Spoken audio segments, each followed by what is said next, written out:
สติกเกอร์นี้ทำอะไรก็คือจะให้อาจารย์จับคู่ค่ะจับคู่กับเพื่อนจะข้างเคียงก็ได้ถ้าคิดว่าข้างๆเนี่ยยังไม่รู้จักกันก็จับคู่ข้างๆแต่ถ้ารู้จักกันแล้วเนี่ยรบกวนอาจารย์พาสข้ามนะคะไปหาคนที่ไม่รู้จักจับคู่กันแล้วก็ไปพูดคุยถามชื่อถามคณะทำความรู้จักกันนิดนึงแล้วก็ให้อาจารย์เนี่ยเขียนชื่อเพื่อนออกแบบสติกเกอร์ให้เพื่อนคนที่เราไปคุยด้วยนั่นแหละค่ะแล้วก็ให้เป็นกิฟต์เล็กๆให้เพื่อนก็ในระหว่างที่รออาจารย์ใหม่อีก2ท่านก็อาจารย์ทำความรู้จักกับเพื่อนๆก่อนนะคะโอเคค่ะเริ่มเลยค่ะโอเคอันนี้นะคะเป็นป้ายชื่อที่จะให้อาจารย์ติดเพื่อให้เพื่อนๆเนี่ยได้รู้จักทีนี้เราก็จะมีกระดาษแผ่นเล็กๆให้อาจารย์อีกใบหนึ่งกิจกรรมนี้เรียกว่ากิจกรรมบัดดี้อาจารย์หลายๆท่านน่าจะเคยเล่นมาก็คือระหว่างการอบรมเนี่ยอาจารย์จับได้ชื่อใครเก็บไว้เป็นความลับอาจารย์จะต้องเทคแคร์เพื่อนคนนั้นตลอดการอบรมแล้ววันสุดท้ายเราค่อยมาเฉลยบัดดี้กันโอเคไหมคะทีนี้น้องแจกให้อาจารย์แล้วเป็นกระดาษแผ่นเล็กๆให้อาจารย์เขียนชื่อตัวเองลงไปเอาเป็นชื่อเล่นก็ได้ค่ะที่จะใช้ในกลุ่มเราเนี่ยตลอด6วันใส่เอกลักษณ์หรือสัญลักษณ์อะไรก็ได้เพราะว่าจับฉลากวันนี้เพื่อนอาจจะยังไม่รู้จักอาจารย์แต่เพื่อนจะได้ดูสัญลักษณ์ของอาจารย์ว่าเอกลักษณ์ของอาจารย์เนี่ยอย่างเช่นอาจารย์พร้อมพงษ์วิศวะเนี่ยอันนี้ไม่เคยเห็นหน้าเหมือนกันนะคะเป็นยังไงอาจารย์พร้อมพงษ์อาจจะใส่แว่นคนไหนใส่แว่นนะฉันจะต้องไปเทคแคร์คนนั้นอะไรประมาณนี้อันนี้เป็นสมุดสแตมป์สะสมอาจารย์เคยสะสมสแตมป์เซเว่นใช่ไหมคะเคยได้รู้แคมเปญนี้บ้างไหมสะสมสแตมป์แลกของรางวัลของเราก็จะเหมือนกันค่ะทุกครั้งที่อาจารย์เข้ามาทำกิจกรรมในแต่ละกิจกรรมเนี่ยวิทยากรเขาก็จะมีสแตมป์อยู่จำนวนหนึ่งซึ่งสมุดเนี้ยจะมียาวจนถึงวันที่29น้องทำไว้ให้แล้วถึงวันที่29พออาจารย์ได้สแตมป์จากวิทยากรเนี่ยค่ะแล้วแต่ว่าวันนั้นเนี่ยวิทยากรอยากจะแจกกี่ดวงเขาจะมีทาร์เก็ตของเขาอันนี้เราไม่สามารถบอกรายละเอียดได้สมมติว่าวันนี้อาจารย์อยากจะแจก2ดวงต่อคนก็คือลิมิตของวิทยากรเขาก็จะให้อาจารย์ทำกิจกรรมแล้วเขาก็จะมีรูบิกของเขาถ้าอาจารย์ทำได้ตามรูบิกเขาอาจารย์ก็จะได้รับสแตมป์ไปแล้วอาจารย์ก็ไปเก็บสะสมในสมุดสแตมป์อันนี้พอครบจบวันที่29นะคะใครได้สแตมป์เยอะที่สุดคือ1คนเนี่ยจะมีสิทธิ์ได้รับแค่1รางวัลเท่านั้นรางวัลที่1ของเราคือสิ่งนี้ค่ะปากกาลามี่ Limited Edition นี่นะคะรางวัลที่1ดูอยากเล่นไหมคะ รางวัลที่2เป็น Lego Parker ตัวนี้รางวัลที่3เป็นปฏิทินคิดถึงคนบนฟ้าอันนี้ให้อาจารย์ได้เอาไปใช้ซึ่งสมมุติว่ามีคนที่ได้คะแนนเท่ากันวิธีตัดสินเราง่ายๆค่ะเป่ายิงฉุบเก็บมาแทบตายเป่ายิงฉุบเอา3เป้าค่ะโอเคนะคะอาจารย์เดี๋ยวเราจะเริ่มเข้ากิจกรรมของเราแล้วก็ขออนุญาตแนะนำตัวอย่างเป็นทางการเริ่มเป็นทางการแล้วพลอยพัชราเนกขำพิทักษ์นะคะอาจารย์จะเรียกว่าพลอยก็ได้ค่ะเป็นผู้ดูแลการอบรมของอาจารย์ตลอดกิจกรรมทั้งหมดแล้วก็เราจะมีทีมน้องๆของเราน้องอ้อมไพฑูรย์อนันทเขตค่ะ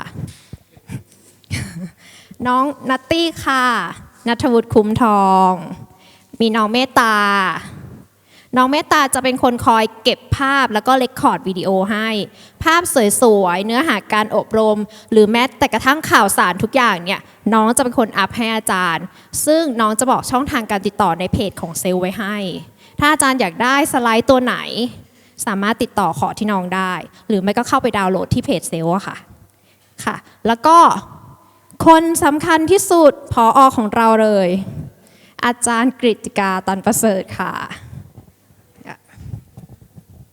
ก็เดี๋ยวให้อาจารย์กล่าวต้อนรับอย่างเป็นทางการนะคะจริงไม่ต้องต้อนรับกันมากนะคะเราก็คนกันเองเนาะมาอยู่มจท.กันแล้วนะคะเดี๋ยวเราเริ่มต้นกับกิจกรรมแรกเลยแล้วกันนะคะน้องอ้อมจะช่วยรันก็สวัสดีนะครับก็กิจกรรมแรกนะฮะก็แม้ว่าการอบรมหลักๆของเรานะครับจะสั้นแค่ประมาณวันที่29ก็จะหมดแล้วนะครับแต่ว่าตัวโครงการจะอยู่กับอาจารย์ไปอีกนานนะครับทีนี้ทุกเขาเรียกอะไรทุกการเรียนรู้นะครับเราควรจะมีเป้าหมายการเรียนรู้ของตัวเองนะครับเพราะฉะนั้นกิจกรรมแรกก็ผมจะให้อาจารย์เนี่ยสร้างเป้าหมายการเรียนรู้ของตัวเองนะครับด้วยการที่อาจารย์จะต้องวาดภาพฝันของตัวเองในอนาคตอีก3ปีข้างหน้านะครับว่าจะมีรูปร่างหน้าตาเป็นยังไงนะครับซึ่งการวาดภาพฝันตัวนี้นะครับอาจารย์สามารถทำได้โดยที่เดี๋ยวผมจะมีกระดาษเปล่าให้นะครับถ้าอาจารย์สะดวกที่จะวาดรูปนะครับก็วาดลงบนกระดาษตัวนี้นะครับนอกจากนั้นนะฮะจะยังมีอุปกรณ์อย่างอื่นที่อาจารย์จะสามารถเลือกใช้ได้นะครับนั่นก็คือตัวต่อเลโก้นะครับในกรณีที่อาจารย์ไม่สะดวกไม่มีคิดว่าวาดแล้วมันจะไม่สวยนะครับใช้เป็นตัวต่อเลโก้เนี่ยต่อแล้วก็วางบนกระดาษก็ได้นะครับหรือนะครับอาจารย์ต่อเลโก้ไม่เก่งนะฮะก็จะมีดินน้ำมันนะครับสีให้อาจารย์ได้เลือกใช้นะครับเพื่อที่จะวาดภาพฝันของตัวเองในอนาคตอีก3ปีนะครับโดยจะมีเวลาให้อาจารย์เนี่ยได้นึกนะครับแล้วก็สร้างสรรค์ผลงานของตัวเองนะครับประมาณ10 นาทีนะครับ Hello everyone, my name is Pumari Namkyo or Pla. I'm from biological engineering. My goals within 3 years, I would like to make a lot of publications, Q1 and Q2 of course, and I would like to make a novel innovation as well. Thank you. Okay, thank you. Anantawan. Okay. Okay, so skills. So I would like to be a good teacher. Okay, so in physics we have like a legend, Richard Feynman. Okay, so he's like a very good teacher. So I would like to become like how I teach. I'm a very good teacher. So for research, so as she said, applications, very good journal, Nature, Science, the dreamer, top of the top. And I would like to, because we have this problem in my country, like academics, they are quite close, okay? So I would like to work with industry at the same time, academic and industry. Like we transfer knowledge, we can tell them. So that's why I work at a factory. I work at a factory. So research, academic, and industry. It's my view. I think you already designed what you would like to become in 3 years. Today we are going to partly help you with the teaching and learning part. So pretty much our agenda today is going to be, first of all, I would talk about the beginner programs, which is the program that we are in right now.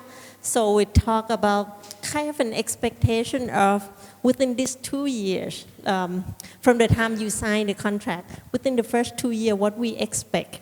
It probably would align with what would you like to become in 3 years anyway.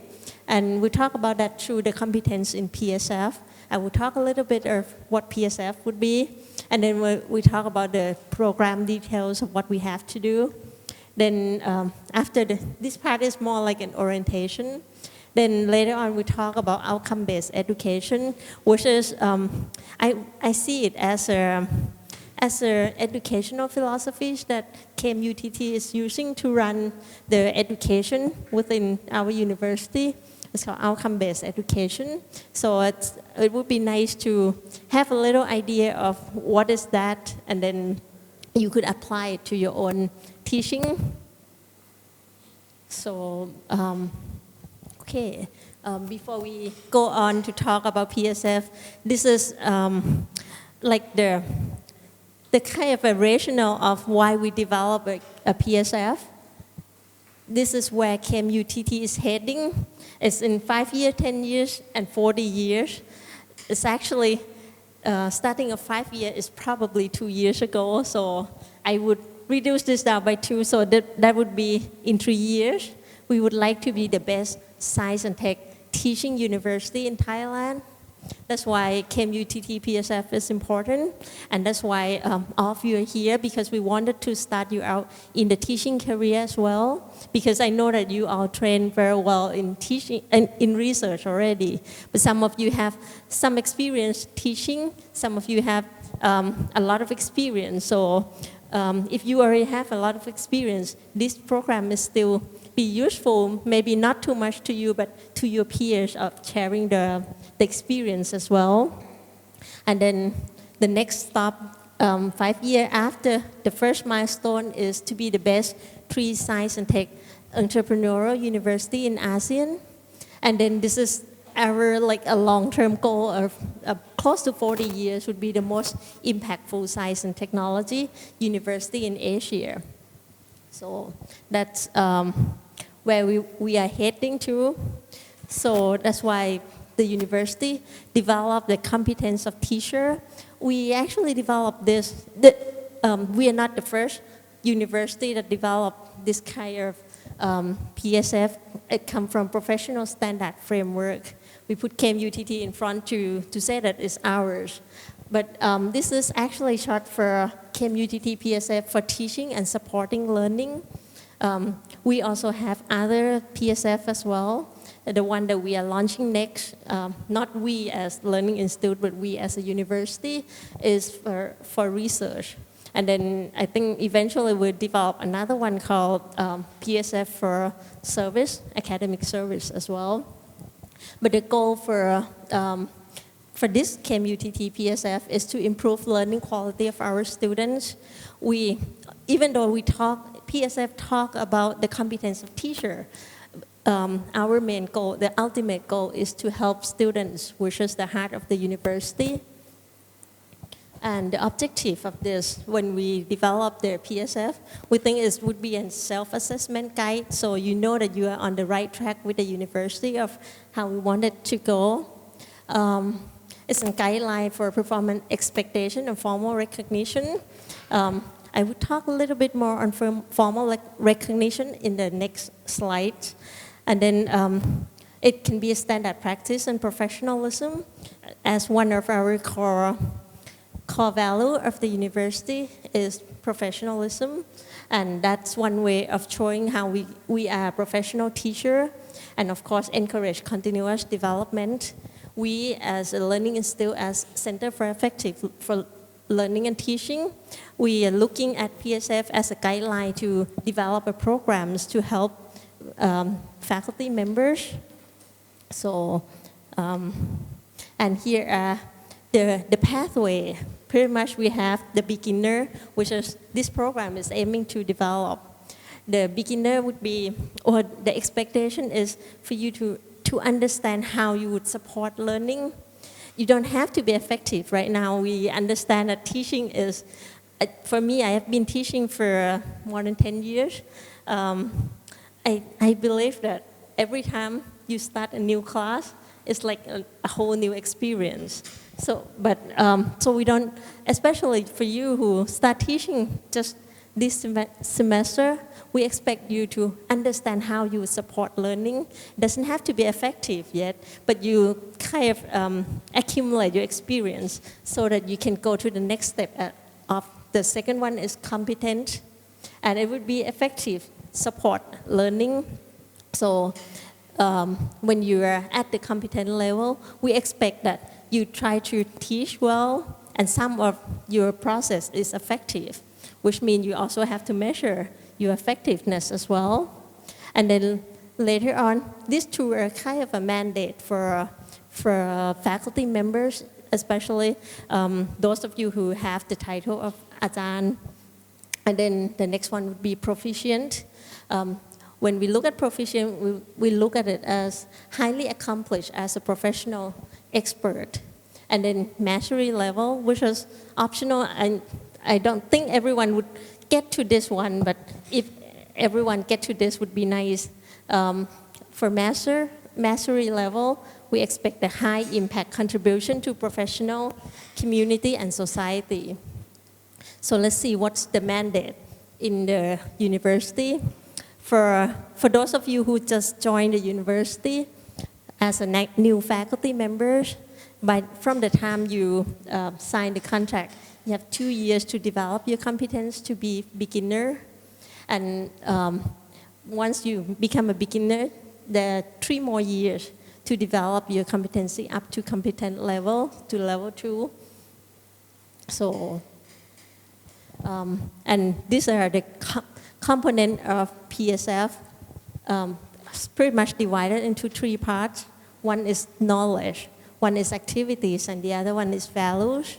This is what you want, what you have to know, what you do, and what your values. So in knowledge, there are actually 5 domains. I will go in detail for each one in later, but for the knowledge, the 5 domains, they have knowledge for how student learns. You should also know about knowledge of pedagogical content, how to teach in your own discipline, know about learning resources and tools you use in classroom.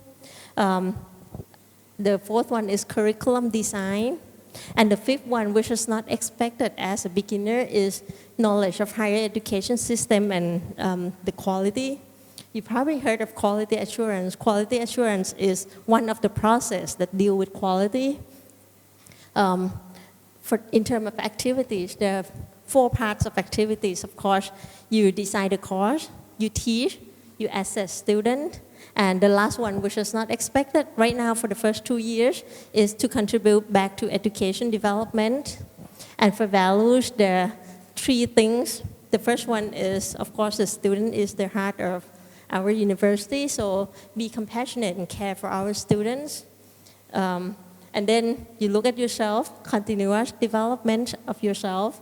And then the 3rd one, which is not expected for the beginner, is to contribute back to the society.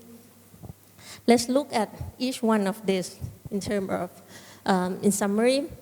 If we group it into 3 groups, we would say the first one is support learning. So pretty much plan your course, go in and teach the course, conduct professional development for yourself, and contribute to others. So the first one is supporting learning in terms of planning the lesson. So K1 is generally you understand what learning is and how the student learn. So in terms of learning, we usually think of it as in 3 domains. Anyone know what those domains are? They are cognitive, which is the knowledge. Of course, there's affective. You don't teach them just the knowledge. You teach them at your heart as well, as their heart. So they become a complete human. And also psychomotor, doing something with their hands, the skills. So the different way of teaching these 3 domains. There are also variety in generation of students. Of course, right now we focus mainly on undergraduate students. Some of you may, from a graduate school, may focus mainly on the grad students, which are generally young students. So we probably don't, up to now, we probably don't have very variety of generation in our learners. But later on, I think many of you probably heard of micro-credential. Yes, in micro-credential, we don't target just our students. We target the learner in general, outside the university, people in industry, in service personnel. So you would have more variety of generation. Of course, when they're working adult, the way they learn is very different from our own students that are here to learn. Also, there's learning preference as well. Some people like to learn by visual.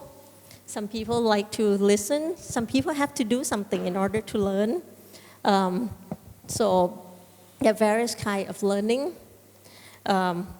So that you understand what learning is and how your student learn.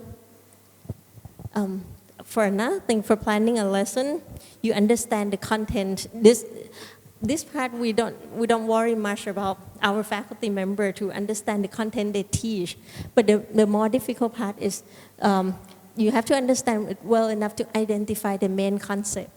If we think of an egg, just like this, you have the yolk, that is something essential. You should be able to identify in your own discipline what is essential, what is important to make you be able to do things, and something just nice to have. Means it's okay if you don't know that, but it's nice if the students know that. The reason we have to identify this so that we can prioritize what is important and what to teach first, because have any of you taught by active learning? Anyone have taught by active learning? What would be the problem you see in active? Is that we have to let student try to engage into the what we are talking about, and sometimes we have to metaphor what we are doing by using some kind of tools like cards and many more like programming. But we cannot go into the details of the syntax. So we have to simplify something like programming card in order to let the student understand the process and understand the data structure that they are using. We have to let them count the steps in order to understand the complexities of the problem. Yes, so you talk about the process and the data structure would be your essential part, but there's other syntax that would be nice to know, but students could learn it through activities. But so, of course, when they do active learning, you wouldn't have time to cover the whole lecture that you were doing before. So that's why it's important. So for you, you would cover the syntax, not the process and data structure as your essential, and the rest they learn it from activities. But you have to be able to identify what would be that essential. So, so you could cover the important part first, and then the rest they could learn actually on their own pace as well. In another one on planning a lesson is to choose appropriate instructional resources based on K1, which is about how students learn, and then coordinate classroom resources and space to promote learning, ethical use of ICT in learning. So there are several tools you could use, and throughout the training, this 6-day training, you probably see some tools as well, both the computer tools and other tools that we use, like we could use Lego as one of the tools for students to represent something, and you experience that. The classroom space is important.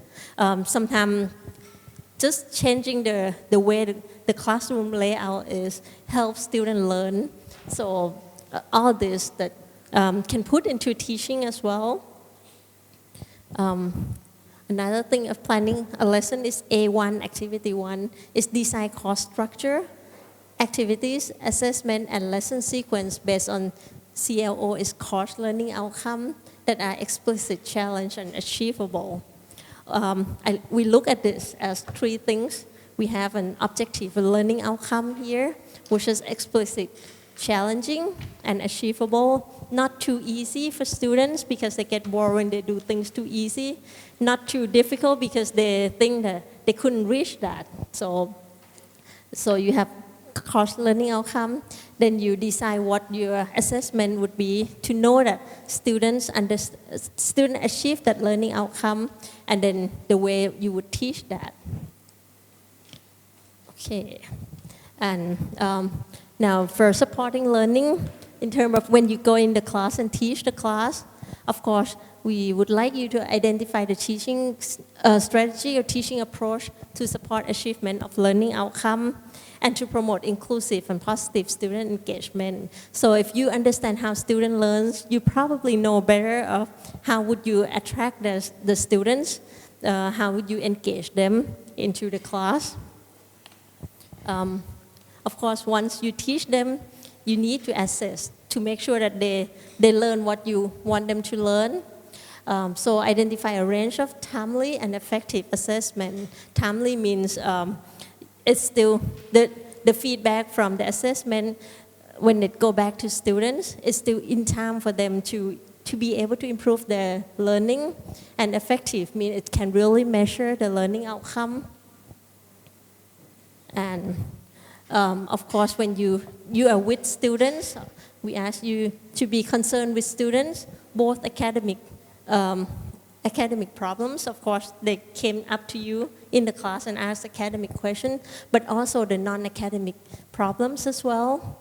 I know that a lot of you are new faculty member, and it's very hard for you to actually help them solve the problems. But at least listen to them. We will have a session on communicating with students. So listen to them, maybe point them to somebody that may be able to help them. And of course, take into account the diversity in terms of their academic performance, in terms of prior knowledge and also cultural background as well. Conduct a professional development, which means participate in some kind of professional development activities, just like this one is part of the professional development. I know that this program is kind of a mandate for you, but we were hoping that you would come back, and we have the many courses throughout the year. So come back and do a professional development here as well. The good thing about here is, of course, it's convenient for you. It's right near your office, and we don't charge anything. So we try to bring in, and if there's something that we could help, for example, if you know that, okay, I really need to learn formative assessment, just let us know, and we try to put up courses for you. And to contribute to others, we don't expect you to go out and design the curriculum, design your program right now, but we would like to see that you take the outcome-based education approach and align yourself with the programs, because the program will have program learning outcome, and they will say, okay, the course, they would assign a course to you, and sometimes they tell you, okay, the course learning outcome is this. If you don't have the course learning outcome, you look back into the program of what your course contribute to program learning outcome, and then design your course learning outcome accordingly. So it's pretty much the alignment with the program learning outcome. Okay, so with that is kind of a competency that we expect after the end of 2 years. A lot of you doesn't take that long to develop these competences. So, but if anything we can help, just let us know. So the beginner programs is actually about a year long, but we are here together only 6 days, and that is in this part here. This model is called 10-20-70, just by the name. The 10% here is called a formal learning.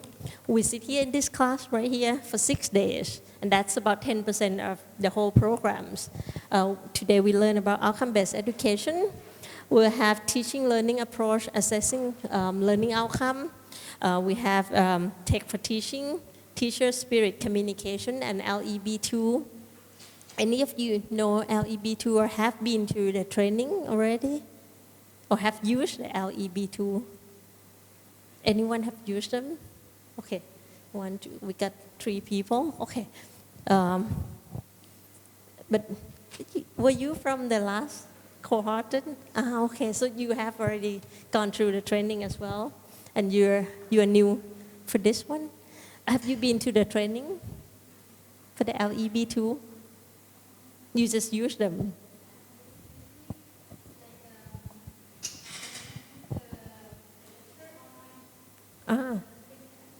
Okay, you did the training online. Yeah. Oh, you put your lecture online. Okay, yes. And you have been to the training? Okay, just use them. Okay, yes. So these are the formal learning, and usually it's a requirement that you attend this unless there's a special need that you need to be absent. Just let us know, because a lot of time we have people who would like to, even though they're not a beginner, they would like to get into the program to do some of them as well. So if we can open up a space for them, we would be happy to open up the space. And if you can't attend this year, we have this program run twice a year, so you could come to other cohort as well. And the next one we'll talk about is the 70%, which is on the job training, which means you actually receive an assignment for teaching and you go out and teach the class. So that's on the job training. You really learn something. And we think that this would be we would like to spend the most of the time here, because when you actually do something, just like students when they do active learning, they learn more. So that's why we put it as 70%. And in between, there's another 20% that you learn from peers. And there are two types of peers. One peer is your friend right here, because we meet back once a year to do like community of practice, to share your experience. So you could learn from them. And we also assign you a mentor. Actually, not us who assign you a mentor. Your department head assign you 2 mentors. One is for academic.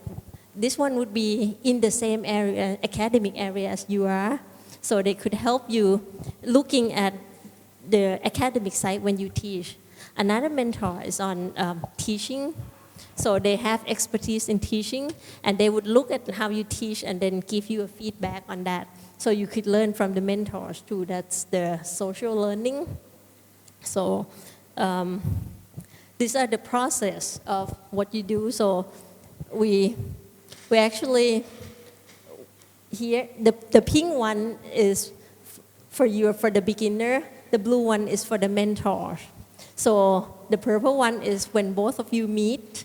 So you are doing the training right here, and the 6-day trainings, 6 modules.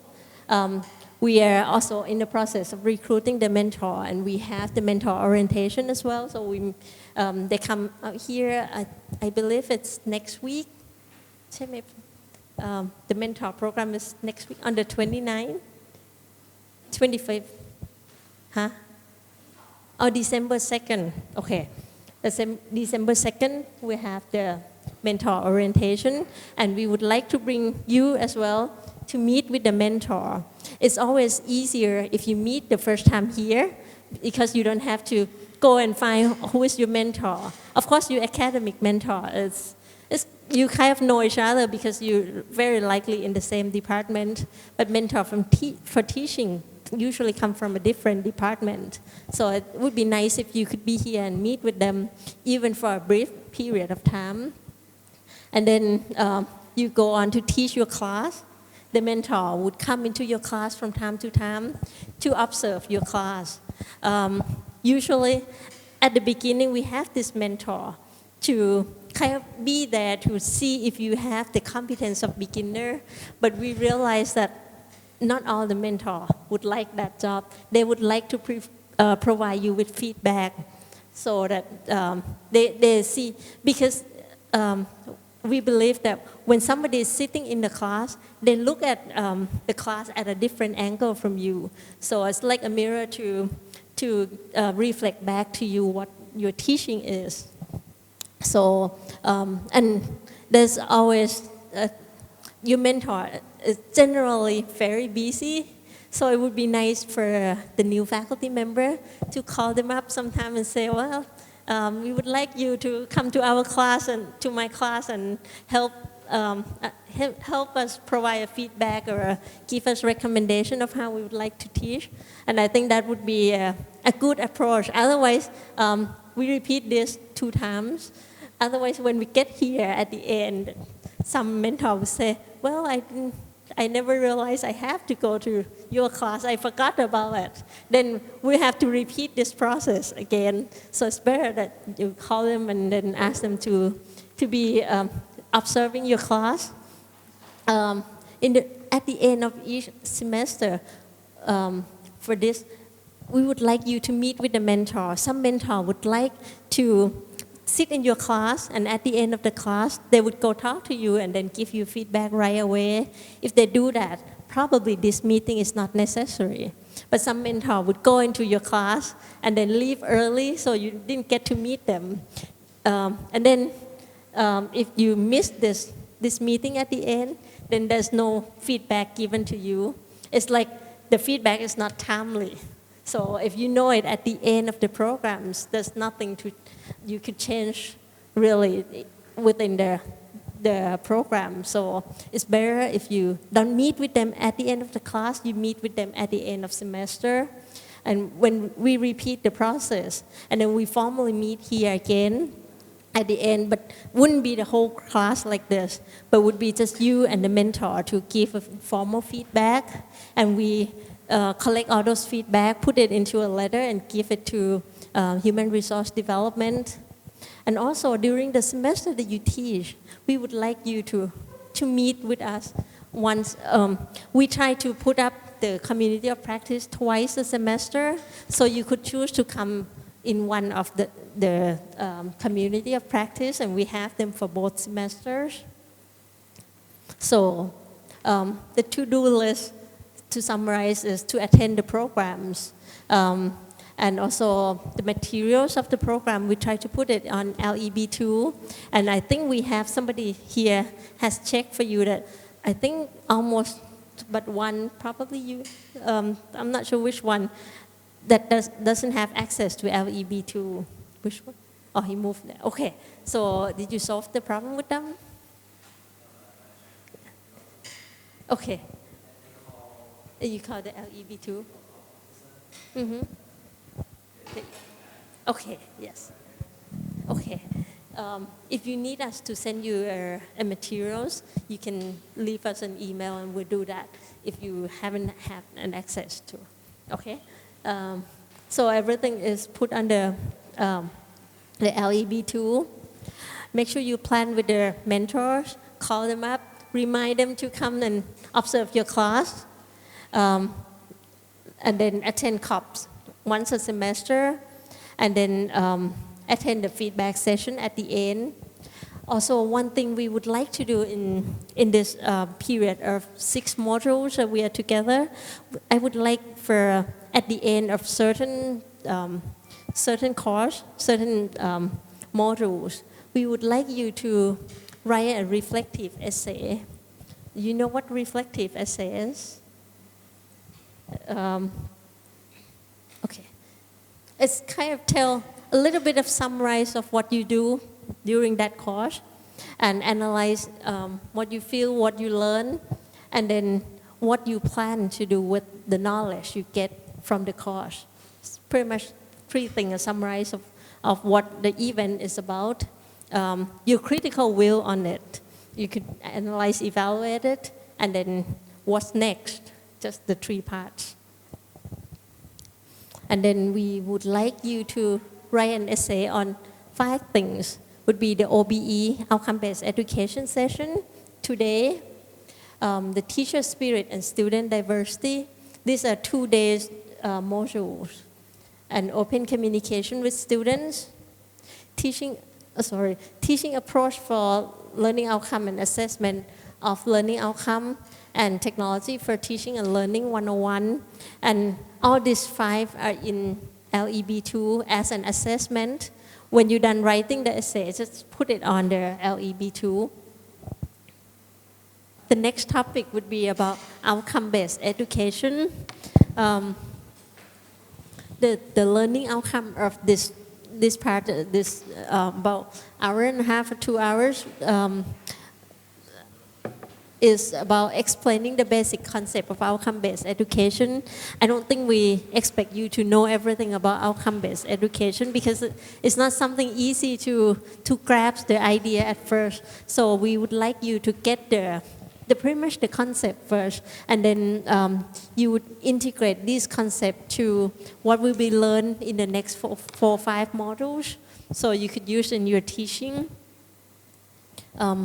that's a picture of when I was searching for this picture, they say it's a last century education, but actually I think it's still persists right now. It's still a current practice of at least higher education institutes. We get students into a system.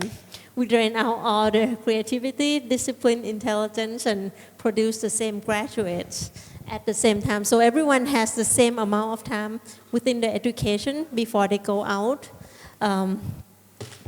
And there's also another way to look at it. We look at teacher, faculty members as a content expert. We have a lot of knowledge in our head, which actually for the last century probably works very well because we don't have a lot of access to knowledge on the internet like the students have right now. So we really rely on content expert to transfer knowledge to us, like we are a content container. But today is different because they could find knowledge in many places. They look at curriculum as a product. We go out and sell the programs so students come and learn with us. The structure of knowledge is many facts together. But now things have changed. So I think it's time for education turnaround, as you see why the letter E is actually turned around. To be outcome-based education, we would think of at the end of the learning experience what we want our students to be. And these are the definition that SPEDI put up for outcome-based education in 1994. The SPEDI, probably a lot of people call him like a father of outcome-based education. He gave a definition as organizing everything in an educational system around what is essential for students to be able to do successfully at the end of the learning experience.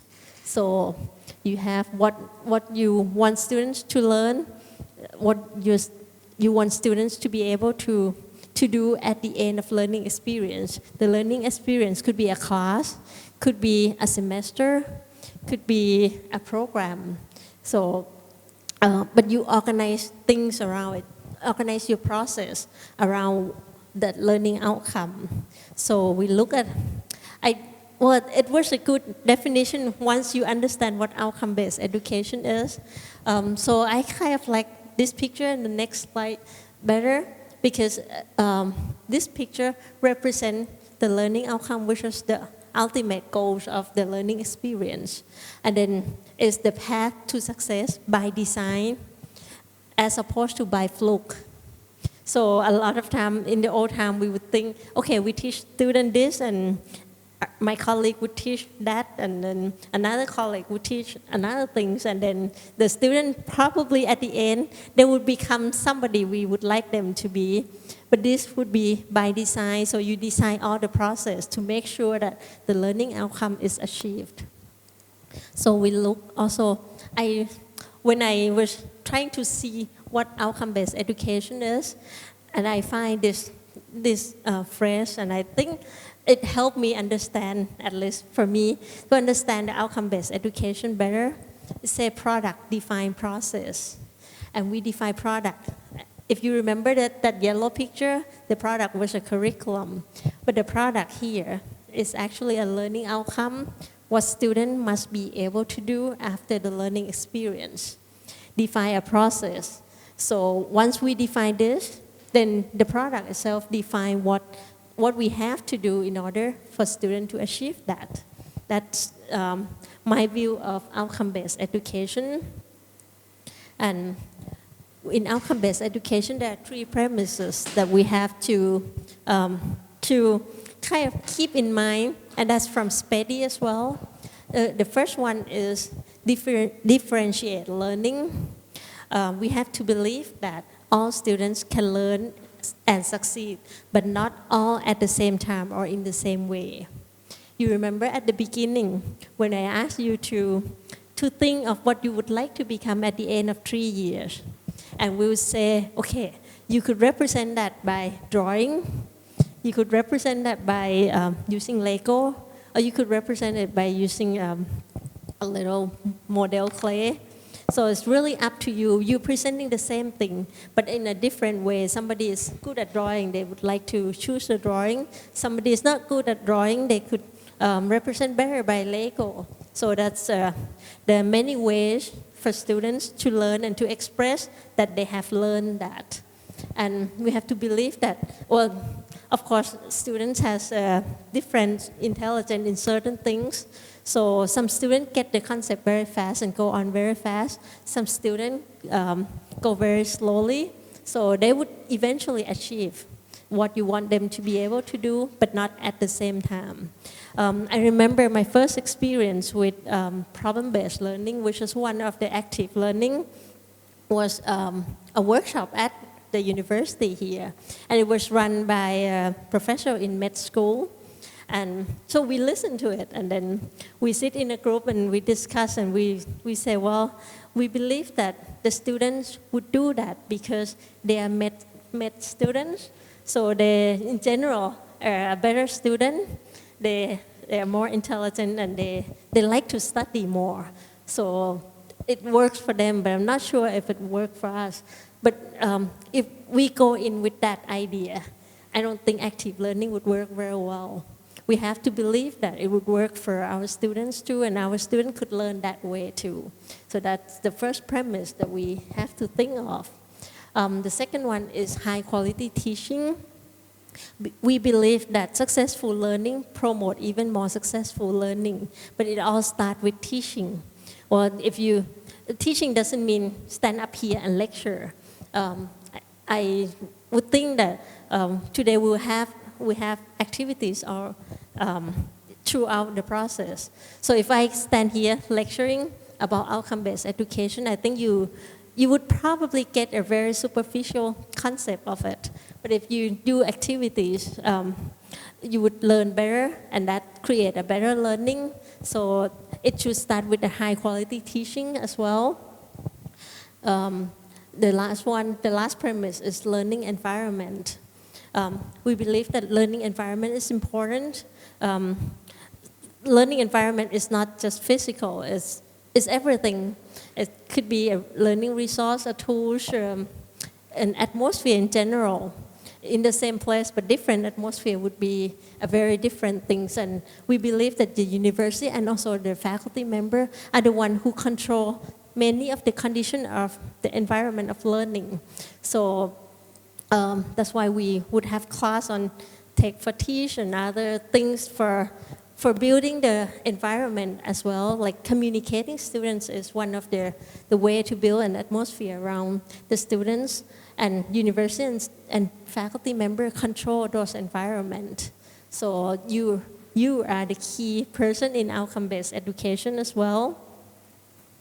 And these are the comparison between outcome-based education and traditional education.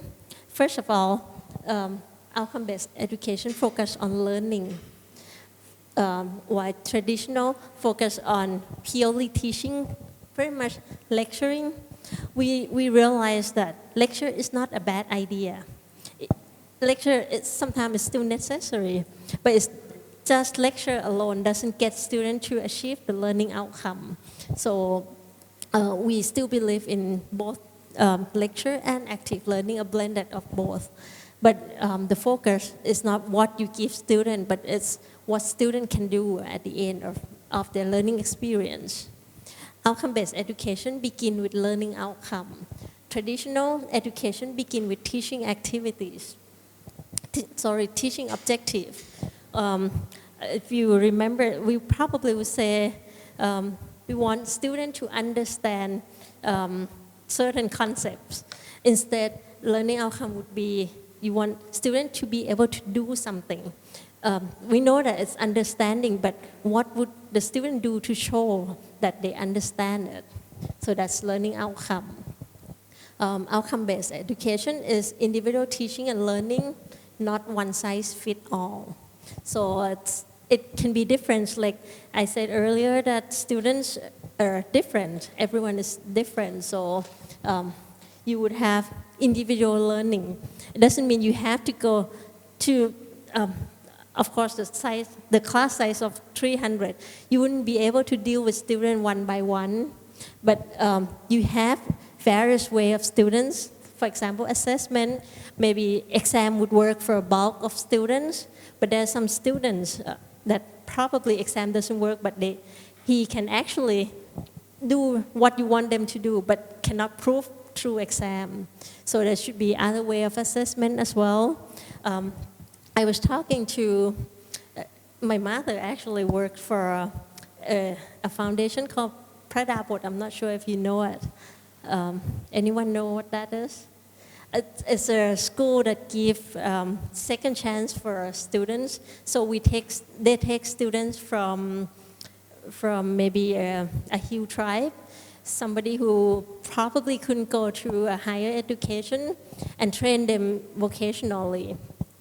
So there was one student who actually graduated in it's the Buddhism school, and high up in the Buddhism school, but not in regular school. But when he take the test, he failed the ethic test, and we couldn't. They couldn't figure out why they would fail this, because they go through all this Buddhism school. At least they should know the principle and do the exam. And then when they talk to students, they realize that the student actually can answer all the questions, but he has trouble reading. So, of course, the exam wouldn't work for him. It has to be oral communication in order to know that student achieve the learning outcome. So, individual teaching and learning probably means you deal with bulk of the class, but you also deal with certain individuals that may have problems as well. Assessment is a key in outcome-based education. In traditional education, assessment comes at the end, because you usually teach and then at the end you test them to see if they understand the concept. But outcome-based education is all about teaching. Then when you design, you probably have a learning outcome, then go with assessment first to see how would you know that that learning outcome is achieved. And then you find a way to teach them. Also, we encourage you to do formative assessment. Formative assessment would be assessment during learning. For example, in traditional, you would teach and then at the end you have an exam. Outcome-based education would say, okay, you teach for a few weeks, or you assign a term project, but you don't wait until the end to see what the outcome of that project. You probably have the progress, and then you give them feedback. So you assess them where student is, and then give them feedback. So that's formative assessment. Outcome-based education is learning outcome is fixed, time is variable. While traditional education, time is fixed, but learning outcome is variables, which means that if you set a learning outcome and student didn't achieve that learning outcome, we would consider that that student didn't pass the class. So until they get the learning outcome. So some students may take one semester to get that learning outcome. Some students take half a semester. Some students may take a semester and a half to get that learning outcome. I know that our current situation, we can go shorter than a semester or longer than a semester. So we are not fully outcome-based education, but that was the idea that learning outcome is fixed. I mean, you have to achieve learning outcome. Teacher function as a facilitator, a guide or a coach, rather than a guardian of the curriculum. So you help facilitate things so students could learn. Curriculum is a process, not a product anymore. The product is the learning outcome. So before we go on to the outcome-based education in details, we would like to have an activity, a little drawing activities, but this time we don't give you a choice. You have to draw it anyway, and Ploy will help run this activity. Okay. Divide into 3 groups. Please.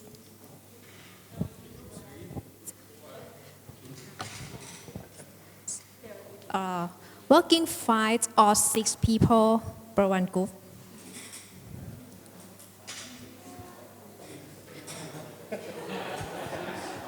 คืออาจารย์ทำใจกับภาษาอังกฤษอยู่หน่อยนะต่อไว้ก่อน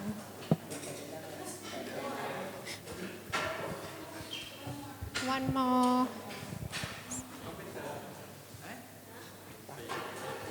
1 2 3 4 5โอเคเดี๋ยวนะ2 3 4 5 7 8 9 10 11 12 13 14อ๋อ14 คน14 คนโอเคฉันขาขอ1ท่านกลุ่มหนึ่งรีบเสียนะโอเคfor each group one picture you can draw one picture for one group group one by Nati this is group 2 and group 2 Python เอาผลงานของทั้ง3กลุ่มนี้ค่ะมารวมกันเดี๋ยวเราจะให้น้องอย่าให้น้องถ่ายรูปไว้ให้ค่ะให้อาจารย์เลือกจะเอาหันซ้ายหันขวา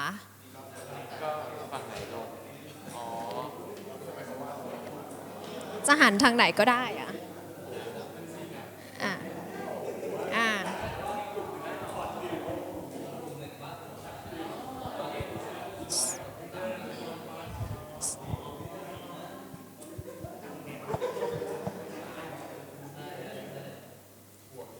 ค่ะนี่คือผลงานของทั้ง3กลุ่มทีนี้เราจะชวนทุกคนดูภาพค่ะแล้วก็ลองบรรยายความรู้สึกสิ When you see this picture what do you feel หางอยู่ที่หัวหางอยู่ที่หัว Group 1 Group 2 and Group 3 is one picture big picture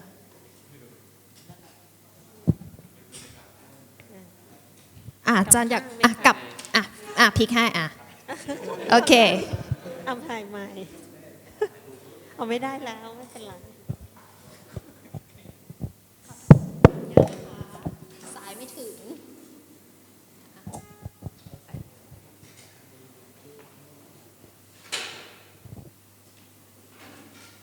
โอเคคราวนี้กลับรูปอีกแล้วกลับอีดิทสิจ๊ะ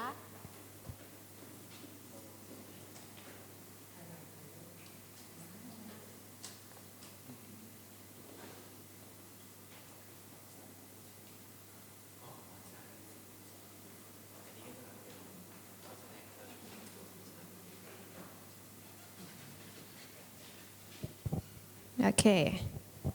What do you feel? What should I feel? That's the question. ไม่รู้จะตอบเจนปลา One sticker.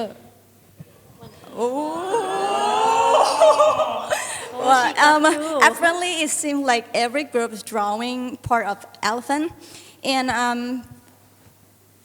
I'm thinking that elephant in each group they would draw it in their point of view. For example, like us, we draw it the back, and then we draw it from the back side, and then in the middle part they draw it from the side, and then the first one we draw it in the front. And it seems like we have a different idea. If we all are in the same idea, we would draw it like that the head of elephant will face toward the left-hand side, and the end, the back of the elephant will draw it and then heading to the left-hand side as well. But it seemed like that the first group is drawing elephants coming towards to us, and then the middle group is drawing elephant is like walking to the left-hand side. But my group is drawing elephant that walking toward the other side. So it's the same thing, elephant, but different point of views.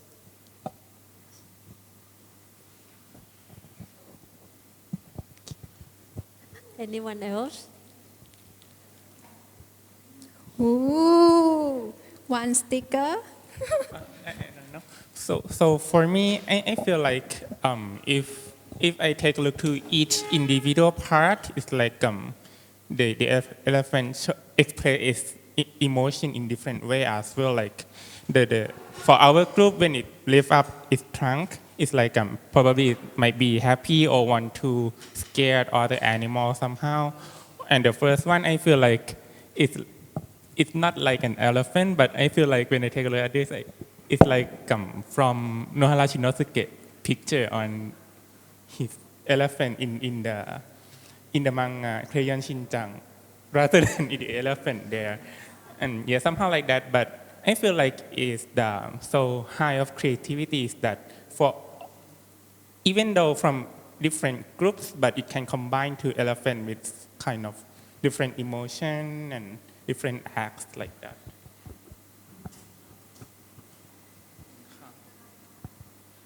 Anyone else?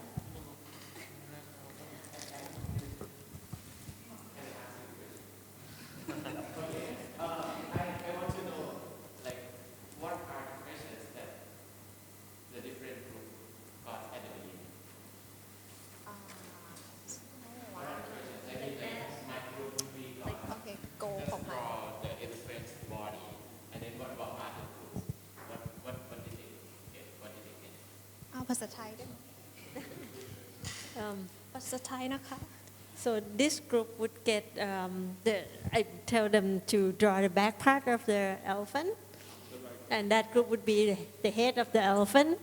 Yes. ก็คือจริงๆ เนี่ยค่ะไอกิจกรรมเนี้ยเราจะสื่อถึงการที่เราจะทำ learning outcome คือ learning ดูสำเนียงมาเลย learning outcome ที่ดีอะค่ะมันจะต้องเป็นเนื้อเดียวกันทั้งหมดก็คือไม่มีการแยกส่วนตั้งแต่การวางการออกแบบคอร์สกิจกรรม assessment ก็คือมันจะต้องร้อยไปในทางเดียวกันแต่ถ้าสมมุติว่าแต่ละอันแยกออกมาแยกกันหมดก็คือกิจกรรมแบบนึง asset แบบนึงแล้วเอาคำที่เราอยากได้มันคืออีกแบบนึงเนี่ยมันจะเหมือนรูปช้างเนี่ยค่ะที่เราแบ่งส่วนกันออกมา Hello. We also think that if you would see at least the picture of elephant that we have in mind, it probably would be at least easier because we see the goal, the outcome first, even though and then even if you see the outcome and then you divide into 3 groups and each group would draw each part, it probably still doesn't match very well because it misses the alignment. So, and alignment is the key concept of outcome-based education, and that's why we want you to do this activity to see that the alignment is very important. And when you lack of the product, the end product, the outcome, then things are going in a different way. Yes. Okay. Let's see.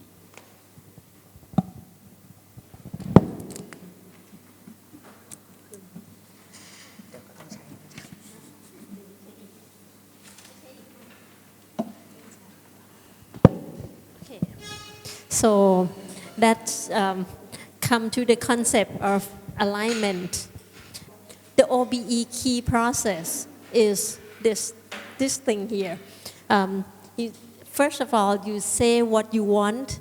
So, for example, I actually say what I want, but I didn't tell you the whole picture of it. Say what you want first, which is the learning outcome. Then you have accountability, so you would do what you say. And then once you do what you say, you assess whether what you say here is achieved. And then ensuring to improve the process. So it keep looping around here. Sometimes it probably loop back here as well. But in general, it would be you said what you want, you do what you say, assess to see what the result is, and then improve what you do. So in that process, when you say what you do, there are certain levels. For example, in terms of a university, we promised the society that we would produce a graduate that has the graduate that would have quality as in KMUTT QF. I'm not sure if you're familiar with that. Okay, we have the picture of that later. In terms of your program, your curriculum, we have a program learning outcome to guarantee that if the student finish your program, this is what they are able to do. We also have a learning outcome called year learning outcome, which means every year that they study, at the end of the year, what would the student be able to do? The course learning outcome would be at the end of each course, and lesson learning outcome would be, okay, we are together for 3 hours. At the end, when the student walk out of the classroom, what would they be able to do? And this should align to each other as well. And learning outcome should be a smart learning outcome. Smart meaning specific. So you don't want it to be too generic. Because if you say the student would be able to design a course, that would be too much for students to do because they have to be able to design every courses. Then you probably have to be more specific than that. Of course, the M is very important, measurable. I'm not sure if I have that. Okay. M is measurable. You should be able to measure if students achieve that learning outcome. A come from achievable. The learning outcome shouldn't be too difficult. The student in first year, you don't expect them to be able to build a robot at the end of the course, something like that. So it's achievable. R is relevant to the need of the society. And T is timely, which means a lot of learning outcome. Of course, when we write it, for example, we write course learning outcome, we wouldn't specify the timing, but in general, it's always a good idea to say the timing of the learning outcome as well. When do you expect students to achieve that? And when developing a learning outcome, you have to have a vertical alignment. That's the first concept of alignment. For example, we have the TQF, Thailand Qualification Framework. You know what that is? It's actually TQF stands for Mok'o. Okay, so the nation has this expectation of their undergraduate qualification. What people, I would say, what characteristic the graduate should have. So, and then university would take that and have their own outcome, which is our KMUTT QF. The programs, of course, have to take what the university want our graduates and decide into our program learning outcome. Of course, you divide it back down to year learning outcome. So if you sum the year learning outcome up, by the end of 4th year, you should be able to get the same thing as program learning outcome. And then course learning outcome should be aligned with year learning outcome as well. But not only alignment is important because we have R, the relevant in the learning outcome. So stakeholder is very important. Of course, if you look at all level of this, stakeholder such as subject matter expert, people in the academic that have knowledge in the field, professional bodies, for example, สภาวิศวกร or what else? The teacher council would be a subject matter expert. The learner, which is your students, and also the alumni who has learned the programs as well. The teacher, the faculty members also have some saying in that. A user of your graduates. So in terms of user, if it's a program learning outcome, the user would be the employer of your students. Also, if it's a course learning outcome, who would be the user of that?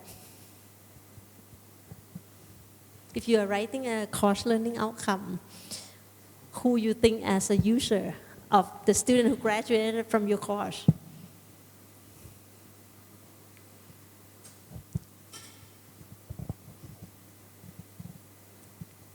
It would be, for example, if I teach Calculus 1, who would be the user of my student, the student in my class? Yes, Calculus 2 would be the user of my students. Maybe some course in engineering that use the principle of calculus as well would be our user. So user doesn't always mean the employer, but it also mean our colleague teacher. So you always have to talk to them as well to see, okay, student who already passed my class, how do they do in your class? Is there anything missing that I teach but the students didn't get it? That would contribute back to course learning outcome. And curriculum specialists would be stakeholders as well. But you can see that there are a lot of stakeholders that you have to talk to. One thing is to balance between the power and the impact. Some stakeholder like professional body, they probably have a saying in closing your program. If your program doesn't comply with their requirement, then they have an impact. They both have a power and have an impact as well. The students in your programs, they don't have a power to tell you to close the programs. They don't have that power, but they have the impact. If students decide not to choose your programs, you don't have a student, it impacts your programs. So you have to balance between the power and the impact they have as well.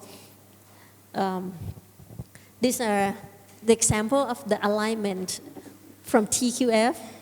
The outside circle, outside here, is the TQF Thailand Qualification Framework.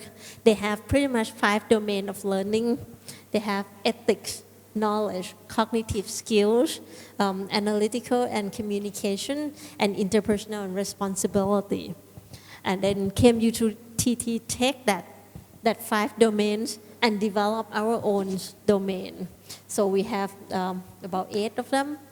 And then in the middle is the detail of the 8 of them.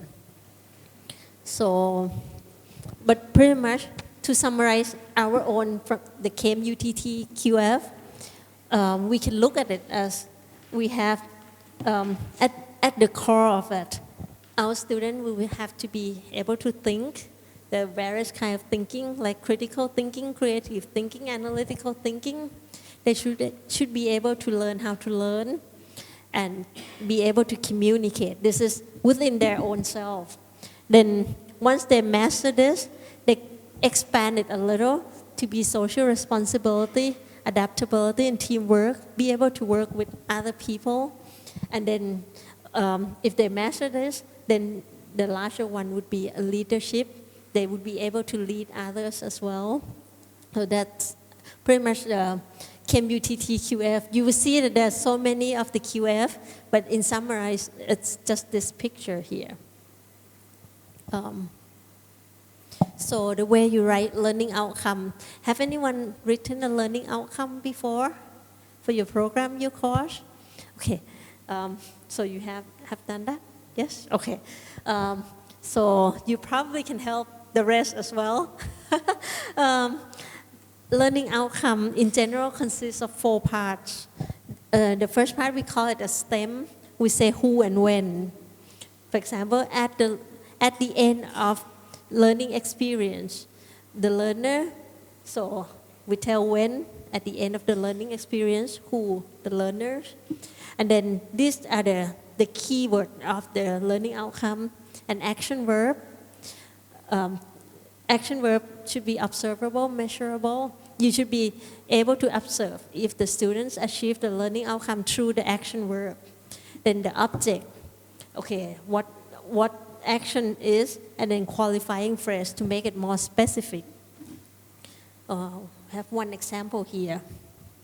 The first example, at the end of this learning experience, learner can explain the basic concept of outcome-based education and align to his or her peer, and alignment to his or her peers. So The STEM would be at the end of this learning experience. Learner can, the action verb would be explain, because you can observe if they can really explain it. The object would be the basic concept of OBE and alignment. This is what they will be able to explain, and at the end they have qualifying phrase, because we don't want them to be able to explain it to anybody, even in a different language. We just want them to be able to explain it to peers. So that's a qualifying phrase to make it more specific. Or the second one would be graduate students can, design is a verb. A system component, a process is the object. And then the rest is the qualifying phrase to meet the design needs with realistic concerns such as economic, environment, and skills. So these are the basic components, and I think we try a little bit to write a learning outcome, and Ong will help us run these activities.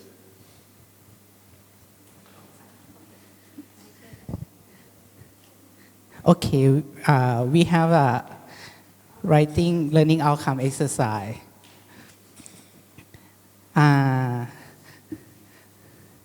We will write a learning outcome of your own course. Step 1, we have a action verb card from cognitive domain of Bloom taxonomy. You will pick up the one card for the action verb that fit for your learning outcome. And next, we have two cards. The orange card is a object, and white card is a qualifying phrase. You write that on the card. And next step, put T card together to form the learning outcome. When you finish, you can share with your group and select the best for present to other group. Okay, we have 10 minutes for this activity. ก็เดี๋ยวให้อาจารย์เลือกเอาคำที่ดีที่สุดของกลุ่มนะครับตอนนี้น่าจะมีประมาณ4กลุ่มเนาะ1 2 3 4นะครับเลือกเอาคำที่เพื่อนๆถูกใจนะครับออกมาพรีเซนต์ข้างหน้าเพื่อที่เราจะบันทึกวิดีโอไว้นะครับ Okay, so my name is Pasakon from Faculty of Science, and I belong to the central program of the faculty. The name of the program is the graduate program of nanoscience and nanotechnology. So because last semester I was assigned to teach students on the topic of nanomaterial synthesis, and the next semester I will be the course coordinator of the applications of nanomaterials in life science. So what I plan for the next semester that the students groups might be changed, and of course I might have to review some of the nanomaterial synthesis again.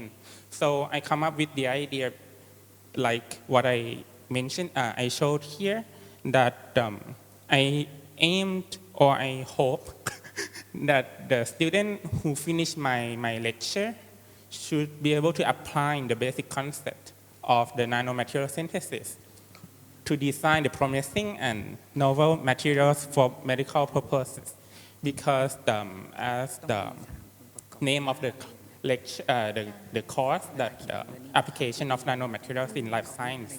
So of course that they will know how to apply, how to use, or the properties of nanomaterials that they can use for medicine or physiology or whatever in all life science. So I think this outcome might fit to the course as well, and also my background in biotechnology, and also my previous lecture in the previous course, so that they can use or apply this knowledge for their own research. And that's it. Yes. A little comment here. Since there's a verb of apply and also a verb of design, I don't think it's wrong to write like this, but it's always a question, and it's probably obvious when you think of assessment to see if the student actually have to design to be able to design, or they can show it in other way that they could apply the concept. Yes. So if the student will actually design something, design would be up here. Would be, if the design is the main verb, you would say the learning outcome is to design the promising and novel materials for medical purposes from the basic of nanomaterials. So it depends on which one is more prominent and the way you assess it. Yes, but this one is perfectly fine. It's just the way you assess it to make sure that you are looking at the way they apply, not to design something. Yes. Yeah, because when I talk with my colleagues to how to assess the student, I don't want to give them the exam-based evaluation. So actually it's mine, that we agree to use the paper-based, that they can design whatever they want, but they have to show how they can use the knowledge of nanomaterial synthesis for this as well. Yes. So that's why, but because I pick up the purple apply, part with the yes. apply, so that's why I put it here. Actually, from the beginning, I want to put design. put design here as well together with apply, but I'm not sure whether it's okay or not. So okay, just separate Okay. it. Yes. Then if you want to put the design, you can put the design later. Yeah, or to design would be the main thing that student must be able to design, or if they just write a concept paper, maybe it's to develop a concept of designing. So it depends on the way you assess it as well. Yeah. The later, yes. Yes. But this is fine. Yes. Thank you very much. And you got the sticker too. Let's see, what's the next group? We go by that one. Which group is this one?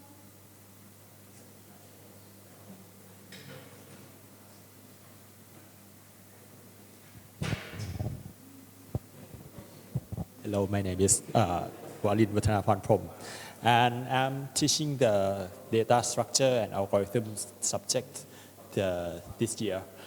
My actual learning outcome is that the student should be able to choose appropriate data structures and algorithms according to given computational problems such as shortest path finding or minimum spanning trees and other kind of optimization problems such as what we actually use in the Google Map or what we actually use in the network designing. That is what I actually used in my subject. Thank you. Thank you. I think this one is clear enough because you have one verb, choose, what you choose here, and then you have how you choose it according to given computational problems. That's a clear criteria as well. So when there are two verbs, there's always a difficulty to see which one is the main verb. But this one has one verb, so it's simple. Yes, easy. Thank you. Okay, the next group. Demonstrate.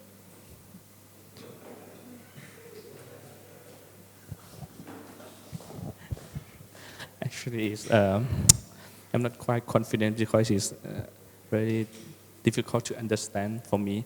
I teach the class of thermodynamics, and then the end of the class, I think that students can demonstrate the basic concept of the thermal properties on the power plant, in the end of the class, students have to write simulation of the power plant, and I want students to explain the terms of thermal property that involved with the power plant. This is not the calculation exam, but it's just explanation what they know, the lesson that they learn from us to explain the real life. Yes. Just that. Well, thank you very much. This one is also a one verb, and it's very clear of to demonstrate what demonstration, and you put qualifying phrase that not just in general concept of thermal properties, but it's to a particular context as well. Okay, I think we have one more group left. That group. Okay, which one is that? This one?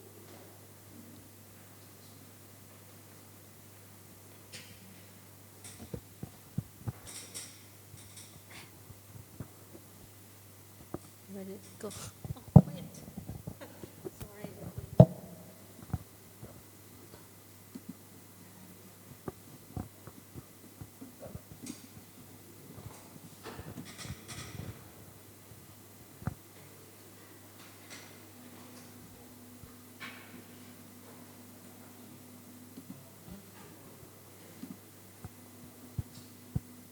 Hello. Okay. My name is Jok from Mechanical Engineering.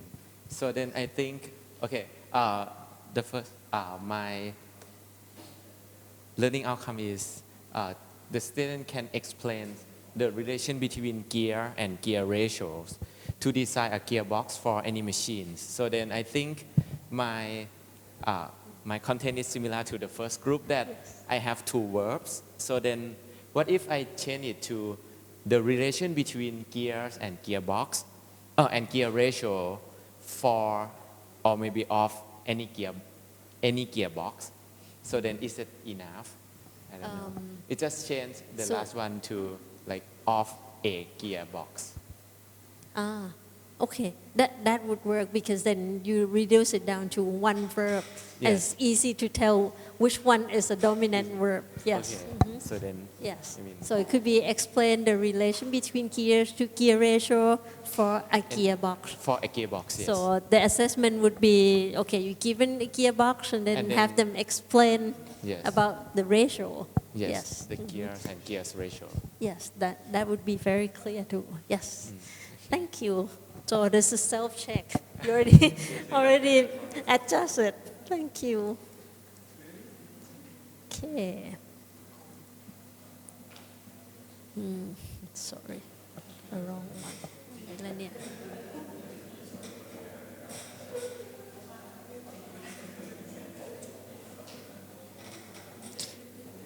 Okay, the action verb that we gave you on the floor here was actually from a lower domain, like remember, understanding, and applying. There are verbs on a higher order thinking as well, such as analyzing, evaluating, and creating. And there's also other, like we are working on a cognitive domain, but we also have affective domain and psychomotor as well. I will leave this PowerPoint in the LEB tool for your reference. You can come back and see here what verb would you like to choose from. Once you already have a learning outcome, you can say what you want already. The next step is do what you say. So it's a backward design. So you start from the picture of the person you want when the student graduated, and you work backward down to the first day the student enrolled, be in the program with you. So you decide back what are the steps they need to take in order to achieve that. And then you do a forward delivery. So when we actually working on the plan, we plan it backward. But then when we deliver the products, we start with the student from the first day up to here. So if you think in terms of your programs, this could be a little confusing, but the red, we call it a red cup. This red cup is the program learning outcome. And then you kind of divide into sub-program learning outcome. And that expand throughout the years. So for each year, if you look at this and be able to say what student in year 1 would be able to do, that's year learning outcome. One easy example is like if you're in architecture, for example, the first year you would be able to design a house, but only one-story house. And if you proceed to the second year, then you probably design a house with 2-story. And by the 4th year, you probably be able to design a skyscraper, something like that. That's kind of a progress toward the program learning outcome. But these are still in the program level. You look at the program learning outcome, the sub-program learning outcome, the year learning outcome. Eventually, each learning outcome would be contributed to by courses. So you have course learning outcome. Then it comes to another alignment. The first one we have is vertical alignment, that you align from whoever is above you, like the nation, the university, the faculty, or the programs. Now it's, you align it down to lesson learning outcome. And there's another, so you backward design from PLO to lesson learning outcome down to each week you're teaching them. And then, and when you deliver, you start deliver from lesson learning outcome. There's another alignment called constructive alignment. The word constructive comes from 2 words. The first one is constructive. Students construct meaning through relevant learning activities. So this is to tell that you don't always give students the meaning of what you're teaching, but the student have to construct that by themselves. And the second one, the alignment, means situation when teaching and learning activity and assessment tasks are aligned with learning outcome. So we have this triangle of effective learning. Learning outcome is here. Assessment. So once you have learning outcome, you kind of have an idea of how would you assess the students if they achieve the learning outcome, and what is the process you have to help them to achieve that learning outcome. So it becomes a triangle of effective learning that represent constructive alignment. So I have this little video for you to watch. Let's see. Okay. Teach the kids how to dig a hole while I'm away. That is a very important skill to them. I will check when I come back. No problem. Enjoy your trip.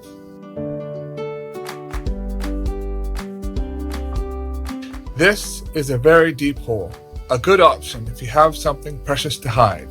This is a shallow hole, which is very easy to dig. This is a round hole.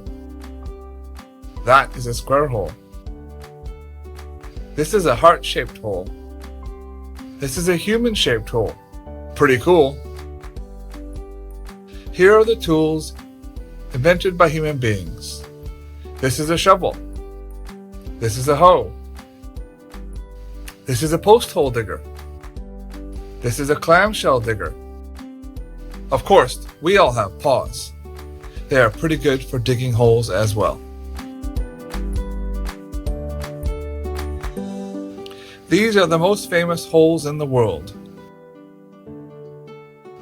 Now, please discuss in groups the differences between the holes I introduced, the history of the digging tools, how to choose a tool for the right kind of soil one might work on. Kids, can you show mommy how good you are at digging holes? Although there are a lot of advanced tools nowadays, We think the best choice to dig a hole in this type of soil is our paws. We also think a bone-shaped hole looks very cool. Okay, that sounds very interesting. Can you dig a hole for me? Sorry, we don't really know how to dig a hole. We never dug one yet. Okay, what did you learn from the video? You see something about constructive alignment or a lack of one?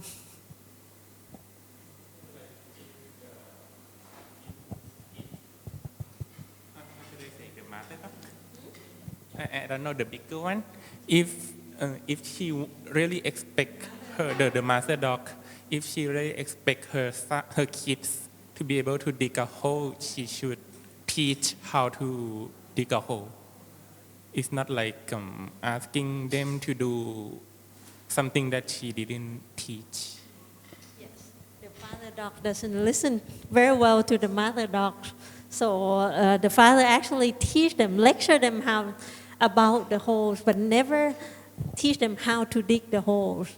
So it's so the learning outcome of this that the mother dog want. What is the learning outcome that they want? To be able to dig the holes. What is the assessment? Who did the assessment? Who tried to do the assessment? The assessment. The mother is trying to do the assessment, but they realized that the kids didn't get to dig the hole, couldn't do it, didn't achieve the learning outcome. Who's the teacher here? The father. Does he, the way he teaches, does it align with the learning outcome? No, it doesn't align with learning outcome because he's teaching something else. Although it's still about the holes, but it's not the learning outcome that they want. So it's pretty much learning outcome aligned with assessment, but doesn't align very well with teaching learning methods. So it's broken up here. Okay, so that's just a bad example of the way when we design the outcome-based education, the three should go together. Once you assess what the learning outcome, what the result of the students, if they are able to achieve the learning outcome, then you try to improve what you do. So if the learning outcome is met, is achieved, then you think of what would we improve further. Maybe we can stretch out a little bit of the learning outcome. Or if it doesn't lead to the achievement of learning outcome, how would we adjust to eliminate those malfunctions? What would the mother dogs do in this case?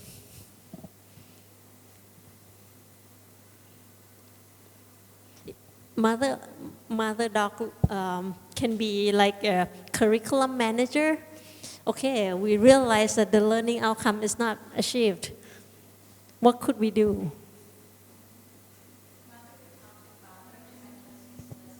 Mm-hmm.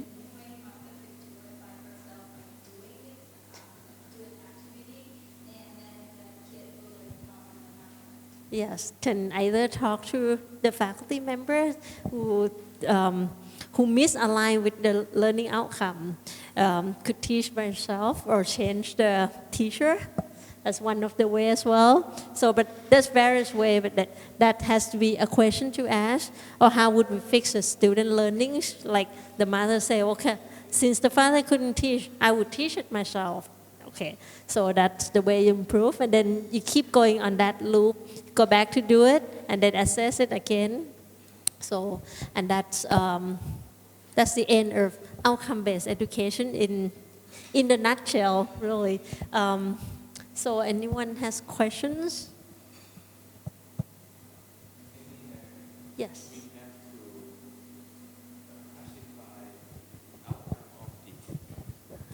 As a video that you see that the mother asks, but the way that they teach like a lecture, but the way that they want is practice. It different because they teach by talk, but in the way that we have to assess students, if we want them to practice like it, we have to. It's not a lecture. It has to change the way to teach students. Sometimes we cannot assess like a lecture. It's like a workshop, something like that. So I think it's a point that we have to classify between a lecture and a workshop of practice, something like that. So. It's actually in a different domain. What father teaching is in cognitive domain. What mother is teaching is in psychomotor, to actually doing something. Yes, and what we could say that the lecture is still important because they tell information like, okay, part would be the better tools to use in this kind of soil. That's important, but it doesn't lead to the learning outcomes as yet. The fundamental is not there yet. Yes. Anyone else has question or discussion point?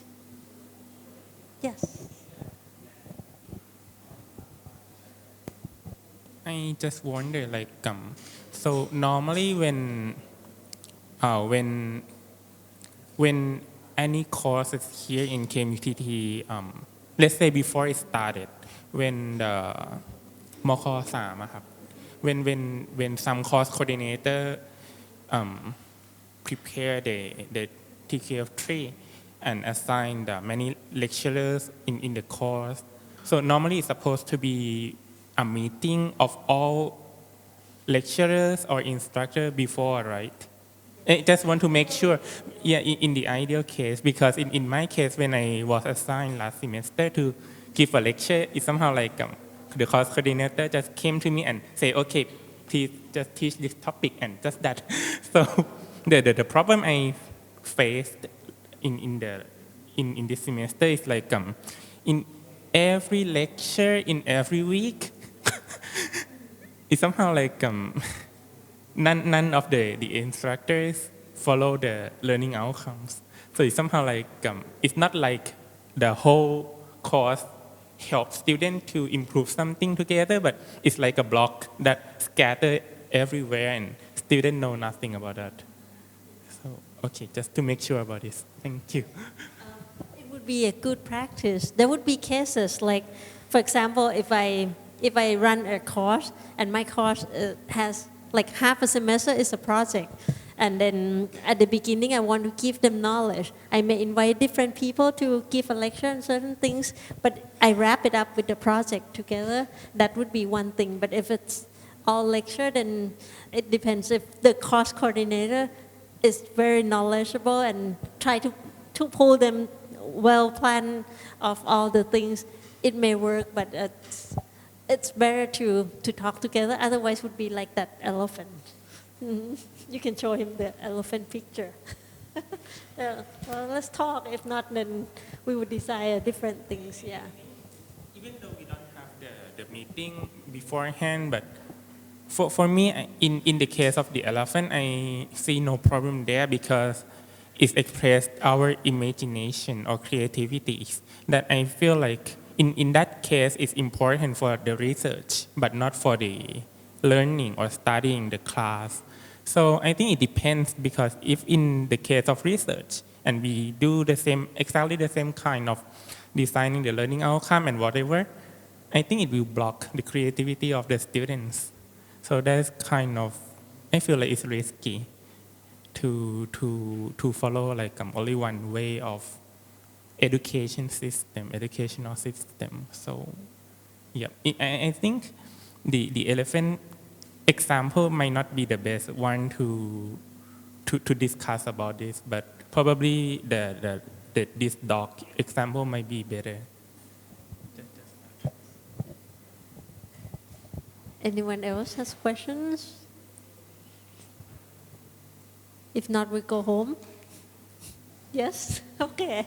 Yes, thank you very much. And if you could write something a little like the reflective essay, it tells us how we do on our part as well, and it get you to think a little bit of what would you use this knowledge to in the future. Okay, thank you so much.